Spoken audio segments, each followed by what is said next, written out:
Gracias por estar aquí un ratito con María. Bienvenida, bienvenido a tu canal, mi canal, a tu espacio, mi espacio, un ratito con María. Vamos a estudiar la Santa Palabra de Dios en Marcos 1, 35 al 39. Jesús predicó en Galilea. ¿Ya buscaste tu Biblia? ¿Cómo se titula lo que vamos a estudiar hoy? Jesús predicó en Galilea. Entonces, dijimos que se encuentra en Marcos 1, 35 al 39. Levantándose muy de mañana, siendo aún muy oscuro, salió y se fue a un lugar desierto, y allí oraba. Y le buscó Simón y los que con él estaban. Y hallándole le dijeron: todos te buscan. Él les dijo: vamos a los lugares vecinos, para que predique también allí, porque para esto he venido. Y predicaba en las sinagogas de ellos en toda Galilea y echaba fuera los demonios. Primero vemos que el Señor se levantaba muy de mañana a orar, para estar en comunión con su Padre. Es bueno saber, él se fue a un lugar desierto, siendo aún muy oscuro, dice el 35. Entonces lo primero fue que levantándose de mañana fue a un lugar muy oscuro, salió y se fue a un lugar desierto y allí oraba. Entonces es bueno que nos apartemos para orar, para entonces recibir la guianza del Espíritu Santo y recibir también, entonces podemos decir, el fortalecimiento espiritual. Para poder fortalecer a otros, tenemos que alimentarnos primero nosotros espiritualmente, pasando tiempo con Dios. Entonces dice el 36: y le buscó Simón y los que con él estaban, y hallándole le dijeron: todos te buscan. Entonces miren aquí el versículo central de esta pequeña reflexión dice: él les dijo, vamos a los lugares vecinos para que predique también allí, porque para esto he venido. Entonces, es bueno saber, queridos hermanos y queridos amigos, es bueno saber que tú tienes un lugar donde debes ir a llevar el mensaje de salvación, llevar las buenas nuevas de salvación, que es el Evangelio. Entonces, es decir, es verdad que le predicamos a la familia, hacemos el culto familiar, le predicamos también a los vecinos, los que vivimos en edificios. También podemos regalarle una Biblia, regalarle una revista, enviarle podemos decir, un mensaje también, una prédica en un grupo de donde estén los vecinos.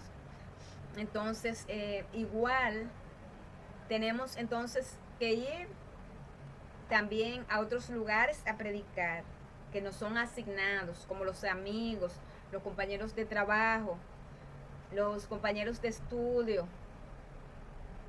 Es bueno también predicar allí. Es bueno predicar, porque dice el Señor, porque para esto he venido. Entonces, en la Santa Escritura dice, el Señor dice que no, que el Señor nos eligió a nosotros, no nosotros a nosotros mismos. Entonces, nosotros fuimos elegidos para llevar la luz. Nosotros somos, el Señor mismo dice, vosotros sois la sal de la tierra, vosotros sois la luz del mundo. Y dice que una lámpara no se puede esconder debajo del almud o debajo de la mesa. Es decir, que una vez que oramos, nos levantamos temprano, oramos, nos apartamos, oramos, leemos la Santa Palabra, luego vamos a predicar y vamos a llevar el mensaje de salvación. Recuérdense, cuando el Señor eligió a los discípulos, Él dice que los eligió para que estuviesen con Él y para enviarlos a predicar. Entonces, no solo es pasar tiempo con Dios, sino también, luego que tú pasas tiempo con Dios, entonces el Señor te envía a predicar. Dice que la palabra del Señor no regresa vacía. ¿Qué tú vas a predicar? La palabra de Dios. que dice no regresa vacía, porque es el Espíritu Santo que hace la obra. Cuando un enviado del Señor la lleva, un mensajero, un atalaya, que somos tú y yo. Así que Dios nos ayude a no solo quedarnos en un solo lugar. Esta es la reflexión central. No, es que yo tengo, hermana María, yo me congrego en una iglesia y ahí yo predico ya, porque eso fue donde me asignó. No, usted tiene todo su derredor, donde quiera que están las personas con las que usted se relaciona, todo su entorno y mi entorno, debemos predicarle de mil maneras, porque muchas personas, por experiencia lo digo, no necesariamente usted va a predicar un sermón donde una persona le va a escuchar media hora usted hablándole de la Biblia, no necesariamente. Usted puede predicar con su testimonio, entonces, es decir, con su modo de vivir, con la forma como usted habla, su forma como usted trata a los demás.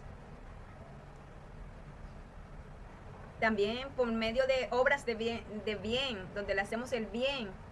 Dice que el Señor se acercaba, el método de Cristo, se acercaba a las personas como el que le quería hacer el bien.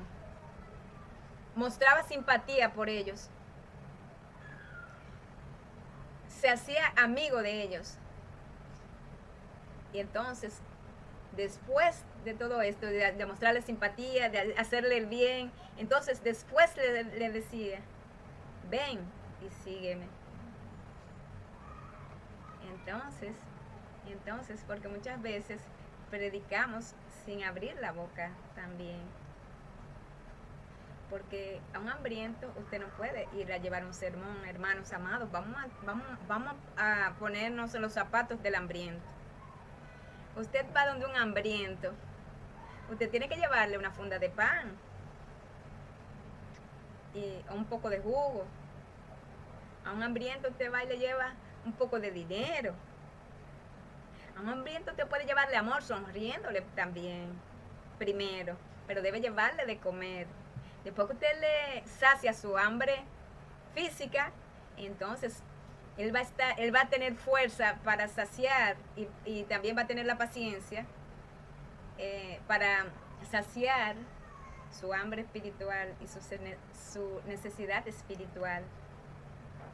Esto es así somos nosotros, porque somos débiles y tenemos necesidades, igual que un enfermo. Un enfermo, usted tiene que ver la necesidad del enfermo, mis hermanos. Puede ser que el enfermo tenga necesidades espirituales, como una amiga que yo fui a ver una vez, y ella, tristemente, una señora de mediana edad, y entonces de repente le salió un cáncer, y yo entonces iba en las mañanas, entonces después que caminaba en el parque, y ella le decía a sus hermanas, vengan que llegó María, y ella no se congregaba en ninguna iglesia, pero para la gloria del Señor su fe comenzó a crecer. Mientras su cuerpo se debilitaba por la quimioterapia, mis hermanos, su espíritu se estaba fortaleciendo, escuchando palabra del Señor. Por eso no nos podemos quedar callados, hermanos. Somos la atalaya, los mensajeros de Cristo. Tenemos que llenarnos de Dios para poder llevar a otros a Dios. Hay que tener cuidado con cuál es el mensaje que estamos llevando. Debemos llevar un mensaje de amor. No lo que usted y yo creamos, sino la palabra del Señor. Debemos llevar las personas a Cristo, pero podemos decir, el centro del Evangelio es el amor. Es una línea transversal que atraviesa todas las Escrituras. Es una línea transversal que muestra la vida de Cristo y muestra cómo Él aplicó la misericordia, el perdón y el amor para sus semejantes, aún para quienes no los merecían.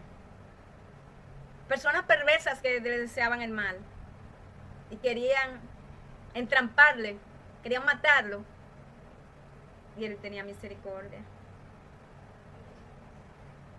Y tú y yo tenemos misericordia por